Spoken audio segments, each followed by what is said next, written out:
Hello, in this video we will study an elementary school classroom in a slum, a poem by Stephen Spender. Stephen Spender is a very famous poet and he is known for writing about class struggle, about social injustice. एक poet होने के अलावा वो एक essayist भी थे और उन्हें पॉलिटिक्स में भी इंटरेस्ट था। उन्होंने अपने आप को एक सोशलिस्ट, एक समाजवादी, एक पेसिफिस्ट घोषित किया हुआ था। पेसिफिस्ट ऐसे व्यक्ति को कहते हैं जो ये मानते हैं कि समस्या का समाधान युद्ध में नहीं, हिंसा में नहीं, बल्कि बातचीत में हुआ करता है। उन्होंने अपनी पोएट्री में उन बच्चों की भी बात की जो गरीब हैं और जो कि स्लम में रहा करते हैं। यहाँ पर हमारे सामने पोएम है। Far far from gusty waves these children's faces like rootless weeds. Far far from, यहाँ पर एलिट्रेशन है, एफ साउंड रिपीट हुआ है फार फार फ्रॉम में। ये बच्चे दूर हैं गस्टी वेव से। वेव्स यहाँ पर सिंबल है नेचर का, सिंबल है वाटर का। ये बच्चे दूर हैं नेचर से, ये बच्चे दूर हैं वाटर से। Being away from water symbolizes many things.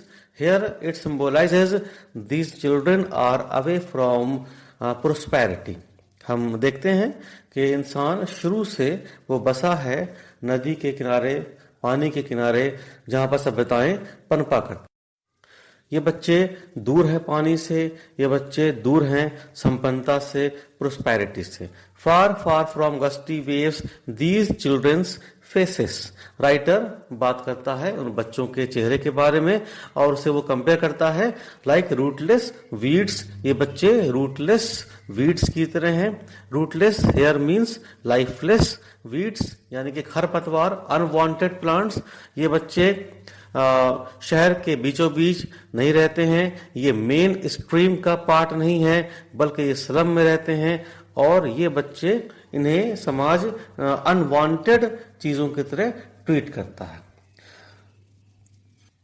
शहर का अमीर वर्ग वो मेन प्लांट की तरह है और ये गरीब बच्चे ये रूटलेस वीड्स की तरह हैं। The hair torn around their pallor. इनके बाल मुड़े हुए हैं, इनके बिखरे हुए हैं, इनके पीले चेहरों के आसपास। पैलर मीन्स पेल, डल फेस। इन बच्चों के चेहरे वो पेल हैं, वो डल हैं, शायद बीमारी की वजह से, शायद गरीबी की वजह से। The tall girl with her weighed down head. एक लड़की वहां पर है क्लासरूम में जो लंबी सी है, लेकिन उसका चेहरा, उसका सर वो झुका हुआ है, वो दुखी है, वो सैड है, वो डिप्रेस्ड है। The paper seeming boy. एक बच्चा है जिसे राइटर कंपेयर करता है पेपर सीमिंग बॉय। उसे वो पेपर सीमिंग, उसे वो कंपेयर करता है पेपर से, वो पेपर की तरह पतला। पेपर सीमिंग बॉय एक हाइपरबोल की तरह इस्तेमाल हुआ है। राइटर ने अपनी बात को बढ़ाकर दिखाया, बच्चे के दुबलेपन को पेपर के पतलेपन से कंपेयर किया, ये दिखाने के लिए कि बच्चा वाकई में काफी दुबला पतला है। और उसकी आंखें विथ रैट्स आईज, उसकी आंखें रैट यानी चूहे की तरह हैं। चूहे की आंखें हमेशा कुछ ढूंढती रहती हैं या फिर डरी हुई रहती हैं। बच्चा भी डरा हुआ है, बच्चा भी कुछ ढूंढ रहा है, वो बेचैन है और वो अच्छी तरह से अवेयर है, जानता है कि वो लोग गरीब हैं। हम आगे बढ़ते हैं। The stunted unlucky heir. ये बच्चे स्टंटेड, इनका ग्रोथ पूरा नहीं हो पाया due to malnutrition, due to poverty. ये बच्चे ठीक से बढ़ नहीं पाए और उन्हें राइटर अनलकी आयर कहता है। आयर वारिस, अनलकी बदकिस्मत। ये बच्चे बदकिस्मत वारिस हैं ऑफ ट्विस्टेड बोन्स। इनके फादर, इनके पेरेंट्स को ट्विस्टेड बोन्स, रिकेट्स की बीमारी होगी और राइटर इन बच्चों के बारे में कहता है कि वो अपने पेरेंट्स की बीमारियों के वारिस हैं। अमीर आदमी जब उनकी डेथ होती है तो वो अपने बच्चों के लिए ढेर सारे पैसे, ढेर सारे प्रॉपर्टी छोड़कर जाते हैं। लेकिन गरीब लोग वो अपनी डेथ के बाद बच्चों के लिए बीमारी, गरीबी ये छोड़कर जाते हैं।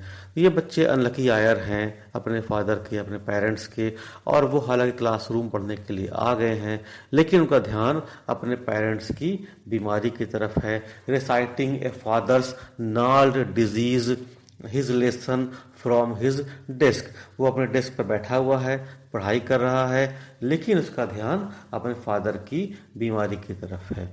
जब किसी के फादर बीमार रहते हैं तो बच्चा अपने आप को इनसिक्योर फील करता है, उसे अपने फ्यूचर की चिंता होती है। ये बच्चा समझता है कि अगर उसके फादर बीमार रहेंगे तो उसका भविष्य अच्छा नहीं रहेगा। At back of the dim class one unnoted sweet and young. उसी क्लासरूम में एक बच्चा और है जो कि यंग है, sweet and unnoted. Sweet and young, वो बच्चा स्वीट है, प्यारा सा है, अननोटेड, उस पर किसी का भी ध्यान नहीं है, वो नया होगा क्लासरूम में। यंग, अभी वो काफी छोटा है। और his eyes leave in a dream, उसकी आंखें सपनों में रहती हैं। उसका ध्यान पढ़ाई पर होने के बजाय उसका ध्यान बाहर की चीजों पर है। ऑफ स्क्वायरल्स गेम, वो सपने देखता है गिलहरियों के खेल के बारे में। इन ट्री रूम, उसका ध्यान क्लासरूम पर नहीं, किसी पेड़ पर है जहां पर गिलहरियां रहा करती हैं। ये बच्चा अभी वहां पर नया है। And he is unaware of the harsh realities of life. वो बच्चा वहां पर नया है और वो जीवन की कड़वी सच्चाइयों से अभी अवगत नहीं है।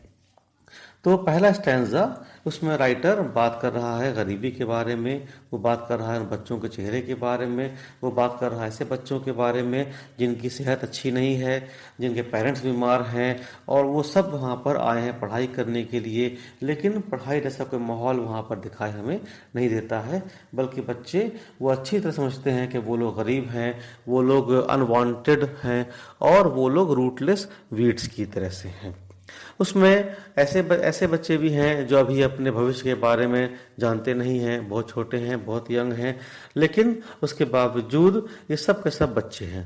और ये सब बच्चे उन बच्चों के लाइफ से, इनकी लाइफ बिल्कुल डिफरेंट है जो बच्चे के अमीर हुआ करते हैं, जिनकी लाइफ प्रिविलेज्ड हुआ करती है। हम अगले वीडियो में बात करेंगे सेकंड स्टैंजा के बारे में। उम्मीद है आपको ये वीडियो पसंद आया होगा। Thank you.